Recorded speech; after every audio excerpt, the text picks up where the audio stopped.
മമ്മൂട്ടിയുടെ PROയും care and share ഫൗണ്ടേഷന്റെ ഡയറക്ടറും Mammootty fans and welfare association പ്രസിഡന്റുമായ റോബർട്ട് കുര്യാക്കോസ് നമുക്കൊപ്പം ചേരുകയാണ് ഈ ഒരു സന്തോഷ വാർത്ത പങ്കുവയ്ക്കാനായിട്ട്. റോബർട്ടിലേക്കാണ്. റോബർട്ട്, വളരെ സന്തോഷം. എല്ലാ മലയാളികളും ഏറെ കാത്തിരുന്ന, പ്രതീക്ഷയോടെ കാത്തിരുന്ന ആ വാർത്തയാണ് എത്തിയിരിക്കുന്നത്. അതെല്ലാവരും വലിയ തരത്തിൽ ആഘോഷമാക്കുകയുമാണ് ചെയ്യുന്നത്. എപ്പോഴാണ് ഈ സന്തോഷ വാർത്ത നിങ്ങളെല്ലാവരും അറിഞ്ഞത്? ആ സന്തോഷം നമുക്കൊപ്പം പങ്കുവയ്ക്കാം. ഞങ്ങൾ 2 ദിവസം മുമ്പ് തന്നെ ഇതിന് സൂചനകൾ കിട്ടിയിരുന്നു. പ്രാഥമിക ടെസ്റ്റുകളെല്ലാം വളരെ പോസിറ്റീവായിട്ട് പോകുന്നു എന്നുള്ള വിവരങ്ങളൊക്കെ ലഭ്യമായിരുന്നു. ഇന്ന് രാവിലെയോടുകൂടി അതിന്റെ ഒരു ഔദ്യോഗിക സ്ഥിരീകരണവും ലഭിച്ചു.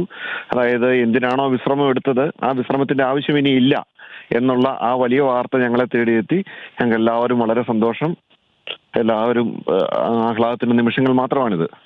റോബർട്ട്, മറ്റൊരു കാര്യം, എല്ലാവരും ഇപ്പോൾ ആകാംക്ഷയോടെ കാത്തിരിക്കുന്നത് എപ്പോഴാണ് അദ്ദേഹം തിരികെ എത്തുക എന്നുള്ളതാണ്. എപ്പോഴാണ് നമുക്ക് സ്ക്രീനിൽ കാണാൻ സാധിക്കുക എന്നത് അടക്കമുള്ള കാര്യങ്ങളാണ്.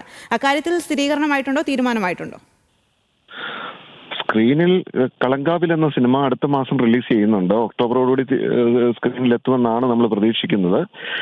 അദ്ദേഹം മഹേഷ് നാരായണൻ സംവിധാനം ചെയ്തുകൊണ്ടിരിക്കുന്ന ചിത്രത്തില് അടുത്ത മാസം പകുതിയോടുകൂടിയെങ്കിലും ജോയിൻ ചെയ്യുന്നുള്ളൊരു പ്രതീക്ഷയുണ്ട് എല്ലാവർക്കും.